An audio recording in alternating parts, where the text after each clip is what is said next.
Don't memorize them.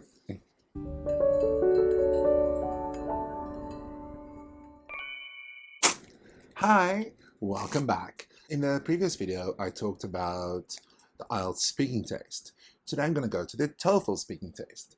So, like I've said in, I think it was the first video, I started teaching TOEFL and I started teaching listening and then speaking. So, I'm quite familiar with the TOEFL test. Luckily, the TOEFL test, speaking test, is now shorter. There used to be 6 questions, and it was quite long. So they made it shorter. There are only 4 questions now. And it's much better. It's much easier. Only 4 questions. If you can take notes, if you can express yourself, if you can listen and read carefully and well, you will do really well in the TOEFL speaking test. The TOEFL speaking test is section 3 of the test. Remember, after the speaking, you still have to do the writing.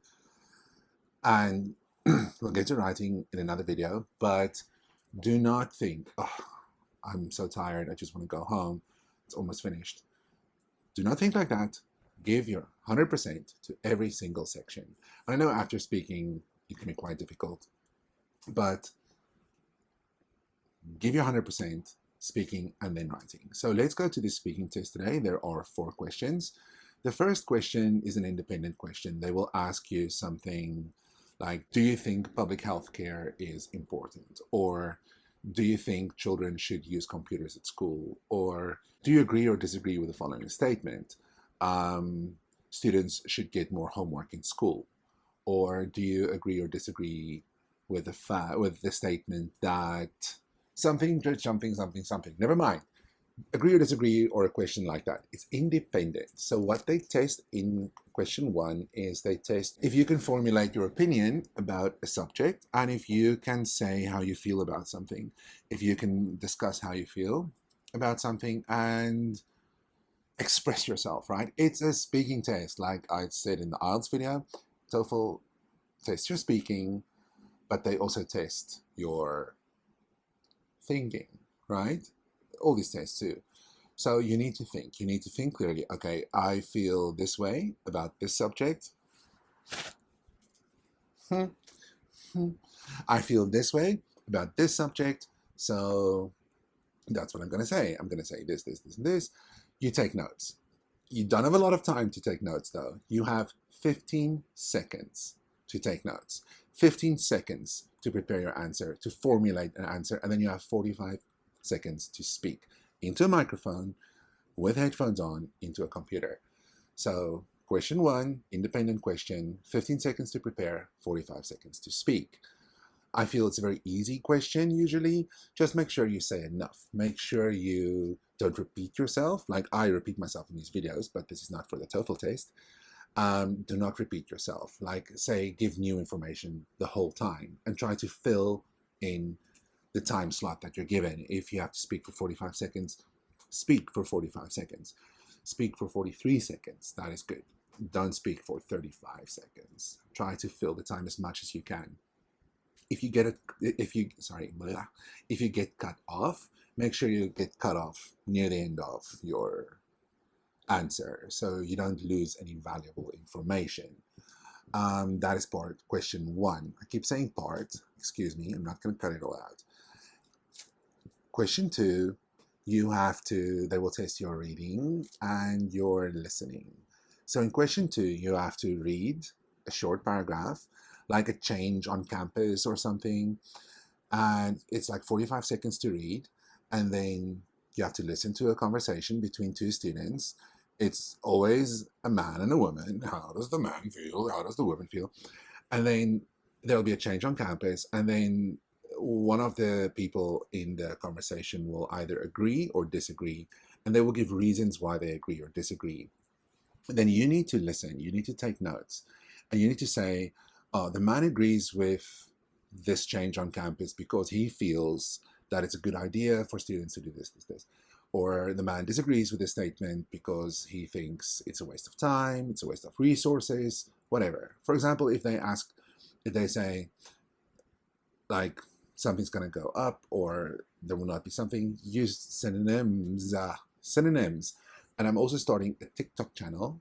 And on the TikTok channel, I'll be doing synonyms exclusively for now. So we'll see. But anyway, use synonyms. Question 2, listen carefully, take notes. You don't have a lot of time. You have 30 seconds to prepare and you have 60 seconds to speak.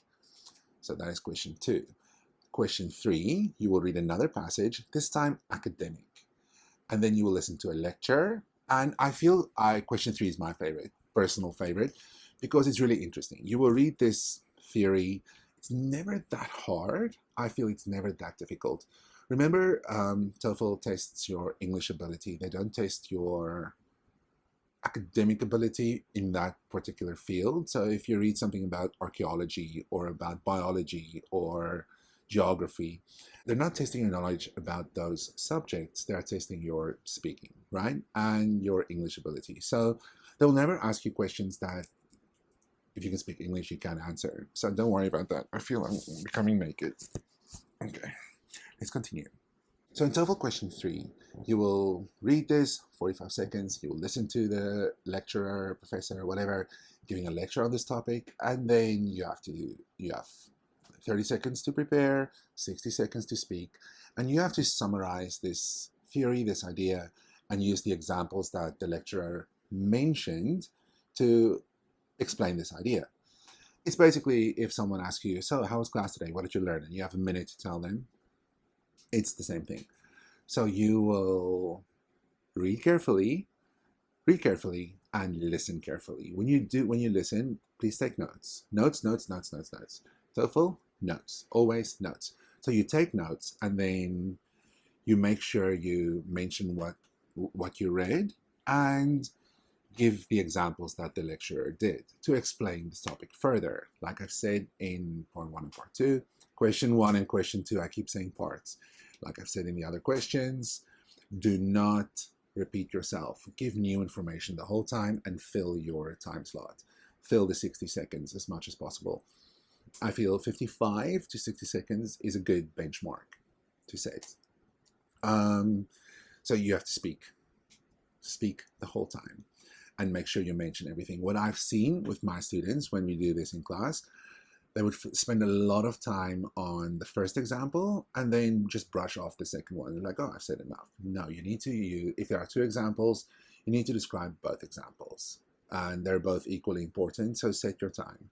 And in a later video, we will go through templates and how to answer each question, because templates are good in TOEFL, just don't memorize them. Don't memorize them. Okay. Okay. So that is question 3. Question 4 used to be the old question 6. They took out question 1 and question 5. Now the old question 2 is question 1 and the old question 6 is question 4. So question 4 now is you have to listen to a lecture about a topic and then you have to summarize it. You have to prepare for 20 seconds and speak for 60 seconds. So time is shorter, but there's no reading involved this time. So just make sure keywords, and I will teach everyone here to take notes. If you have any questions, message me or leave a comment. Notes are very important, especially for part 4. I feel part 4 is the question. I keep saying part, and you have to excuse me because I'm going to keep saying part. It's question. Question 4 is the question that most students dread. Like, it's not a fun question. It's kind of difficult. If your listening is not as good, your answer will not be that good. So practice listening, practice giving information. I always tell my students, like, you have to imagine someone is waiting for you on top of a hill. You're running up the hill, and as soon as you get there, you're out of breath, you're tired.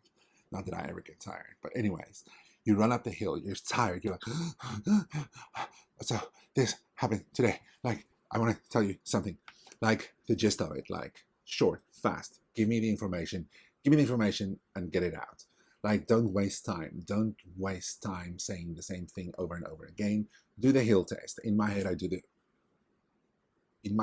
hill test. You only have a short time to describe as much detail as possible, right? So do that. It's almost like a relay race. You're running, you're giving the other person this information, and they have to go and with this information and do something. No, they don't have to. There's nothing like that. But imagine that in your head. Imagine it like a baton. And you run and you give this baton to someone. This baton is that information that you've just heard, and they need to correctly pass that information on to someone else. Would they be able to with what you've just told them? That's should be the question you ask yourself. So if they're able to understand everything you said and correctly, then your answers will be good. It's a lot of listening, a lot of reading, a lot of speaking. Tips for TOEFL speaking is, because TOEFL's internet-based, right? So it's IBT.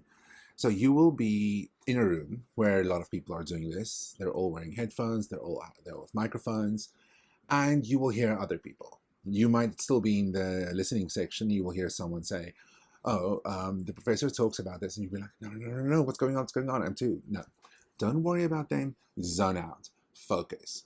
I feel focusing is a big part of TOEFL. Focus clearly on the test. Focus on your task and what you're doing. If you're doing listening and everyone around you is doing speaking, forget about them. You do you. You do you. You do you. Just do you. So focus on yourself. And then when you're in question 1 and someone's in question 4, do not listen to them. Do not worry about them. Forget about them. Like, just cut them off. Like, cut off the sound and don't listen to what they're saying. Focus on yourself. Focus on your test. These tests are so expensive. They cost money, real money. And you don't want to be wasting your money, your resources, and your time and effort on something you can control. You can't control the test, but you can control your focus. And focus, focus, focus. Forget about everyone else. Make sure you get all the information so you can repeat the information in a clear, concise answer. In a nutshell, a hard, solid nutshell. I love you all. Thank you for joining my class. Thank you for watching this video. And I will see you again soon. I have a list of videos I'm going to make, all IELTS TOEFL related. So hopefully we'll get to everything you've ever wanted to know about these tests. But if you do have specific questions or something that I forgot to mention or something that you don't understand, leave a comment or send me a message and I will get back to you. You can follow my Instagram, Shady Bearded Lady, and I will see you soon. Love you all. Thank you for joining, and mwah, little heart, little friends.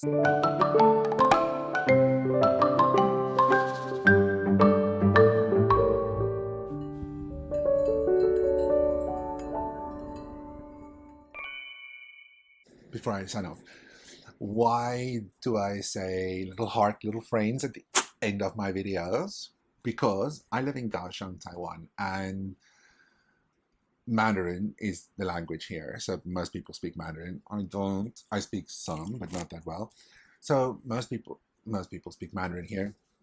And in Mandarin, when people say, be careful, they will say, or take care, be careful, is Shaoxing. It means little heart. Be careful, little heart. It's so cute. And then the same thing, I've been teaching in Taiwan for almost 20 years now, and I started out teaching little kids, and the co-teachers would always say, 过来小朋友. It means come here, little friends. Children in Taiwan means little friends. It's the cutest thing ever, like little friends. You didn't say little children. You don't say children come here. You say little friends come here. It's so cute, little heart, little friends. So that's why. Be careful, children, little heart, little friends. Mwah.